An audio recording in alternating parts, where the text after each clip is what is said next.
Everyone in self-improvement swears that meditation will change your life. They say if you just sit still and focus, your mind will heal itself, your anxiety disappears, your thoughts clear, your life becomes peaceful. Sounds like bullshit, right? And I definitely thought the same. So I decided to find out what actually happens when you meditate every single day for 365 days straight. And what I found changed my life. It's the autumn of 2024 and I've fallen into the deepest rut possible.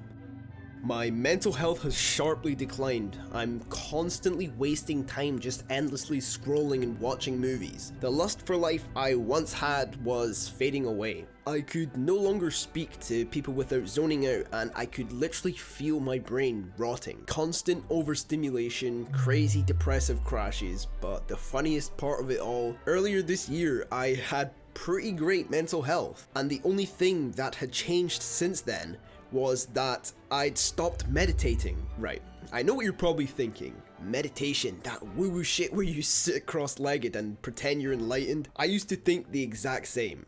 It's easier to be skeptical than to sit still with yourself. But here's what most people don't realize. Meditation isn't about silencing your thoughts, it's about training your attention. Every time your mind wanders, you bring it back. That's plus 10 XP. That's discipline for your mind. So here's the experiment. For 365 days, no matter what, I was going to meditate every single day. Let's see what happens when you stop running from your thoughts and start facing them.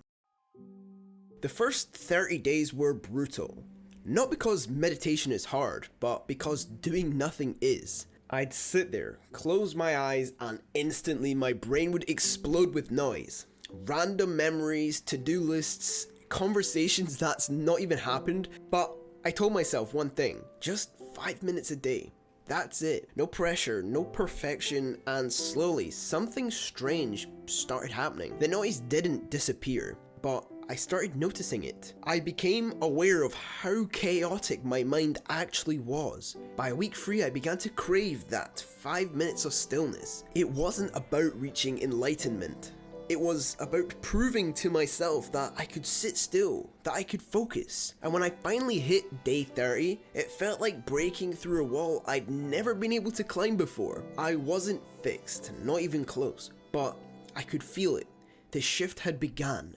On days 30 to 100, this was the real test. The hype had worn off. Now the discipline had to take over. I don't know why, but every time I thought about reaching day 100, it felt impossible. Like it was this mountain I'd never be able to climb. But the truth is, you don't climb a mountain by looking at the peak. You climb it one step at a time. So I stopped obsessing over the number and started focusing on the day in front of me. Just sit. Just breathe. Just show up. Some days I'd almost forget squeezing in a 5-minute session literally before falling asleep. Other days I'd find peace in it. That rare still feeling you get when your mind finally shuts up. The secret is I made meditation the anchor of my morning. Not negotiable, not optional, because in the morning, discipline speaks way louder than emotion. And once it's done, it sets the tone for everything that follows. When I finally hit day 100, I realized something had changed. My attention span felt sharper. My reactions were a lot more calmer. I wasn't constantly chasing stimulation anymore. I was just learning to be. We feel so many emotions throughout the day, but we never actually feel them. We drown them in screens, in noise, in distraction. But when you strip all that away, when you start to meet yourself again, that's the real you that's been buried under constant dopamine hits and digital chaos. I made it to day 100, and I felt grounded, focused, alive, but deep down, I knew that this was only the beginning. Days 100 to 265. The hardest part was already behind me. By now, meditation wasn't a challenge, it was a part of me. Missing a session felt wrong, like skipping a meal or leaving the house without shoes. Every morning, I'd sit down, close my eyes, and within seconds, I could feel it.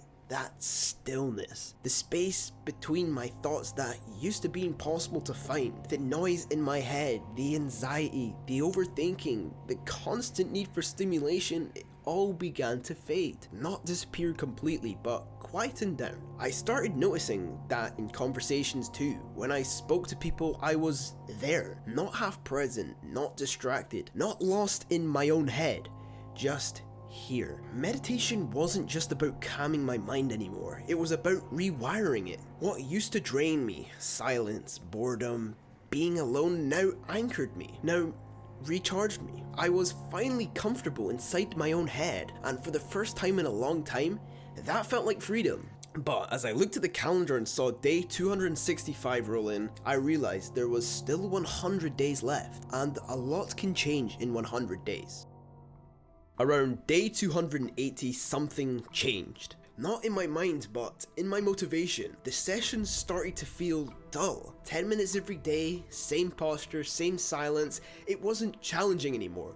It was just routine. And routine without growth slowly turns into boredom. So I decided to experiment. New meditation styles, longer sessions, different techniques. At first, it definitely felt a bit refreshing, until it didn't. One day I forgot to log a session. When I opened up the app the next morning, my streak had reset to day 1. My heart dropped. 280 straight days, gone in 1 second. I told myself it didn't matter, but deep down it did. A few days later, I actually missed a session for real. The first time in almost 10 months. That night I sat there, staring at the ceiling, so angry with myself.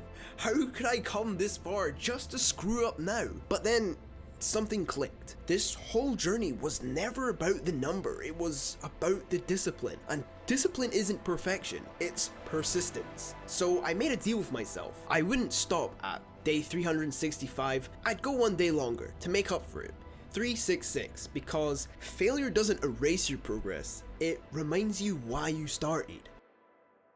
Days 300 to 366. By this point I had learned my lesson. No more overcomplicating it. I stripped everything back to the basics. 10 minutes, breathe, presence. Nothing more, nothing less. If I wanted to explore new techniques, I did them later, but my morning sessions stayed sacred. Day after day, I sat down, closed my eyes, and fell into the same quiet space I'd built over the past year. And somewhere in the silence I thought this.